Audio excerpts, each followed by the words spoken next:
Welcome to Jurassic Park.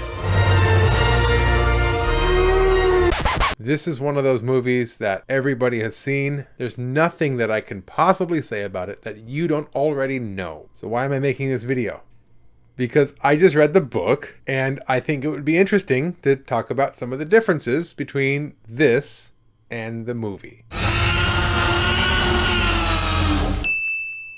Now, I'm not claiming to have found every single thing that's different. I'm not committed to going back and doing hours of research. These are just some differences that I found interesting. First things first, the most obvious difference, this is a horror novel. Now, I know what you're thinking, Kenny, there's lots of scary scenes in the movie. Yeah, the movie has a few scenes that are tense, when the T-Rex escapes, or when Nedry is killed, or even when the velociraptors are stalking the kids. But these scenes are nothing compared to the book. Spielberg cleaned up a lot of the blood and guts and lightened up a lot of the tense moments with comic relief.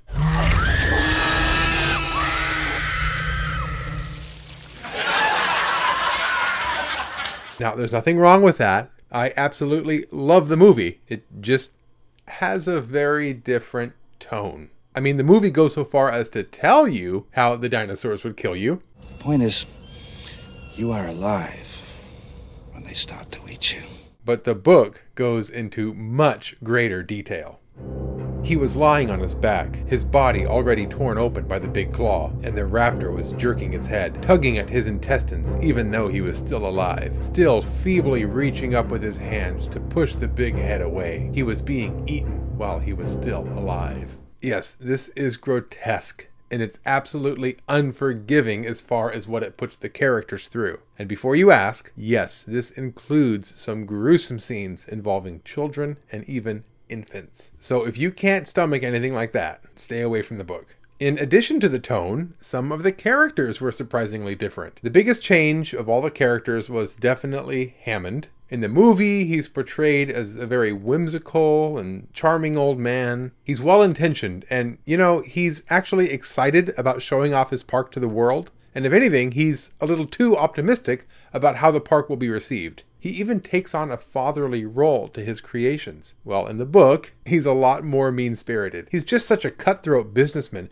who doesn't really care how the park will be received as long as it makes money. It was actually difficult reading a lot of his scenes because I'm not used to him being so cold-hearted and manipulative. Another character that was difficult to read was Malcolm. Jeff Goldblum as Malcolm is one of the best parts of the movie.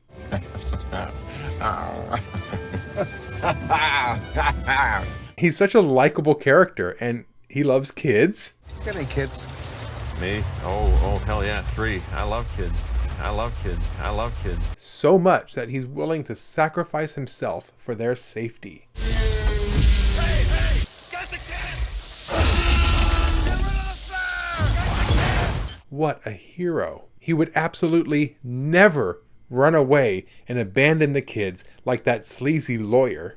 He left us. He left us. What if I told you in the book this is switched? When the T-Rex broke out of its enclosure, Gennaro wasn't even there. It was Malcolm who ran away. And then later on, it was Gennaro who went out and risked his life to look for the kids. Yeah, in the book, Gennaro is a legit hero. But for some reason, Spielberg thought it would be a good idea to give the lawyer all the worst qualities of everybody else. So instead of Malcolm being the coward and Hammond being the money-hungry tycoon, it's now the lawyer who's all of the above. We're gonna make a fortune with this place. And that damn lawyer got what he deserved. Another couple of characters that were changed for the movie were Hammond's grandkids, Lex and Tim. I've always known them to be, Tim was the younger sibling, but even though he was younger, he at least knew a lot about dinosaurs, so he was able to be helpful. Lex, on the other hand, doesn't know anything about dinosaurs, but at least she knew enough about computers to eventually be helpful. Found security systems? Who name it? We got it. In the book, Lex is actually the younger one, and she was useless. She was basically a whiny brat the entire time. Her dialogue was just so infantile, and I got sick and tired of listening to her complain and cry. I'm actually really happy with Spielberg's change to these kids. I feel like he gave them both an actual reason to be in the story. Without Tim, Lex would have gotten herself killed dozens of times, and without Lex, they would never have been able to get the security system back on. The last character I wanted to talk about is someone who I don't think Spielberg made any changes to them. He just kind of left them out. Dr. Wu in the movie is in one scene. We're introduced to him during the tour, and that's it. Well, in the book, he plays a much more significant role, and this guy is sinister. He's so corrupt and arrogant. Some of the moments where we got to actually read his internal dialogue were just so chilling. Even when the dinosaurs escaped and people were dying, he couldn't help but feel so much pride for what he created. He was just so obsessed with the success of the species, and the well-being of anybody else came second to his creations. Now, before I move on, I wanted to let you know that if you like my content and you wanted to support me, you can use the link in the description below to buy me a cup of coffee. Because when I'm reading these books, watching these movies, and making these videos, a little bit of caffeine goes a long way. So as far as the plot is concerned, the book and the movie are very close. The movie basically hits every major plot point from the book with a few exceptions. There were a few things that the movie left out, most of which honestly didn't really affect the plot. For instance, there was a scene where the T-Rex chases after some characters in a riverboat and they eventually have to hide behind a waterfall.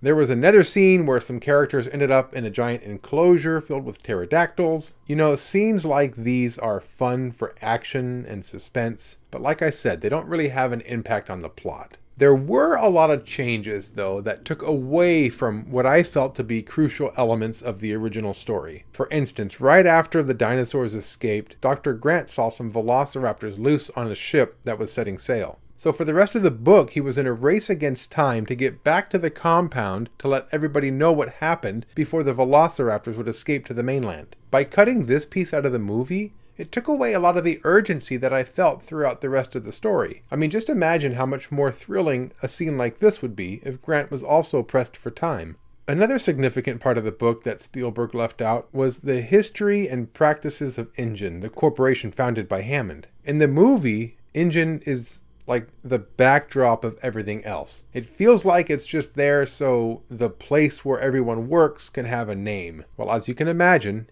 InGen is expanded on profoundly. I have a much deeper understanding and appreciation for all the science conducted by InGen. From the movie, basically, we only know that they used DNA from fossilized mosquitoes to create the dinosaurs.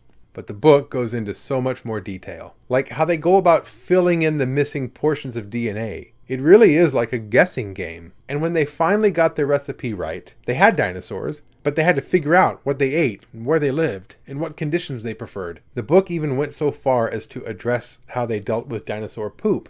That is one big pile of shit. The park ended up being filled with poop because there was no modern bacteria or animals or insects to help break it down. InGen really had to go through so much to get these animals alive and thriving. The book also sheds light on how flawed InGen is. Even though it's a very innovative company, InGen is also very sloppy. They don't keep very good inventory. They don't know exactly how many dinosaurs are on the island. It's established early on that InGen regularly loses dinosaurs. There are several dinosaur attacks on neighboring islands, and people just show up to hospitals with wounds and bite marks that doctors can't explain. Photos of dinosaur sightings start circulating around. So as soon as the book starts, we see that the world is already starting to catch on to what InGen is up to. And I think this is an important piece of the plot because it shows you that InGen isn't some incredible corporation that has everything under control. And by exposing their flaws, I think it makes it easier to see Nedry's motives when he takes that bribe, which ultimately causes the demise of the park altogether. Don't get cheap on me, Dodson. That was Hammond's mistake.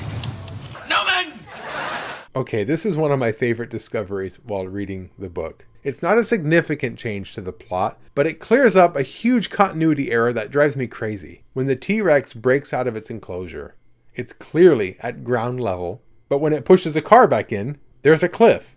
Well, in the book, the T-Rex actually lifts the car up with its mouth and tosses it into the tree. So now when I watch the movie and I get to the part where Grant and Tim are climbing down the tree, I eliminate this scene from memory and imagine that the T-Rex just threw the car up there in the first place. So altogether, is the book worth reading even if you're familiar with the movie? Absolutely yes. with one caveat. If you're already very familiar with the movie, like I am, then the book can actually be confusing. And the confusion mostly comes from the changes that Spielberg made as far as who lives and who dies and who does what. For instance, when Ellie goes down into the bunker to turn the power back on, she's with Muldoon, and he ends up getting killed. Well, in the book, Muldoon lives. So later, when Sattler and Muldoon have scenes together, I'm like, wait a minute, Muldoon?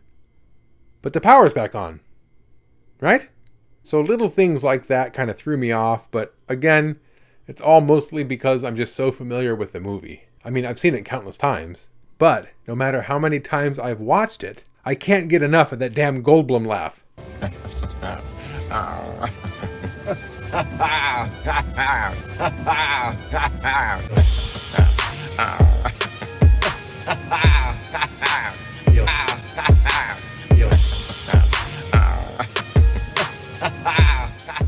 Thanks for watching, everyone. My name's Kenny, and until next time, let's not just watch movies, let's talk about them too. Yeah, that Goldblum can make any movie better. Thanks, Goldblum. Too bad about Kenny, huh? Life in a big city.